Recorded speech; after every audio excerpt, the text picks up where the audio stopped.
கிறிஸ்துவுக்குள் அன்பானவர்களே, உங்களை சந்திப்பதில் மகிழ்ச்சி அடைகிறேன்.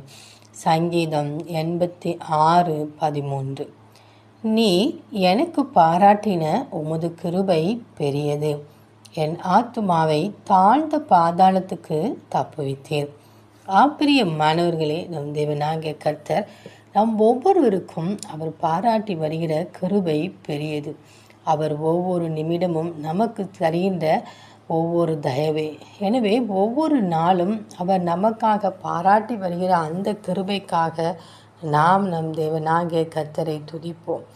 அவர் நம்முடைய ஆத்துமாவை தாழ்ந்த பாதாளத்துக்கும் தப்புவித்து விடுவிக்கிறவராயிருக்கிறார். நாமோ சிறுமையும் எளிமையுமானவர்கள். நாம் நம் தேவனாகிய கர்த்தரிடத்திலே நம்மை தாழ்த்தி அவரிடத்திலே ஒப்பு கொடுக்கும்போது கர்த்தர் நல்லவரும் மன்னிக்கிறவருமாய் இருந்து நமக்கு கிருபை செய்கிறவராயிருக்கிறார். நாம் அவரிடத்திலே தாழ்த்தி ஜெபிக்கும்போது நம் விண்ணப்பங்களுக்கு செவி கொடுக்கிற பரம தகப்பனாயிருக்கிறார்.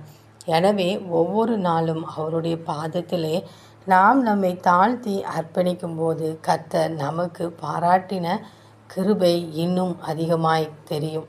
அப்பொழுது நாம் இன்னும் தேவனை துதிப்போம். எனவே அவரை துதித்து அவர் பாராட்டின கிருபைக்காக நன்றி செலுத்தும் போது அவருடைய இரக்கங்கள் மகா பெரியதாய் நம் ஒவ்வொருடைய வாழ்விலும் கடந்து வரும். அதற்காக நாம் நன்றி செலுத்தி அவருடைய பாதத்திலே தாழ்த்தி காணப்படுவோம். அப்பொழுது மேன்மையான நன்மைகளை பெற்றுக்கொள்ளுவோம். அந்த தேவனின் அன்பு கரங்களை நாம் பற்றி கொண்டு அவரோடு கூட வாழ்வோம். ஆமேன்.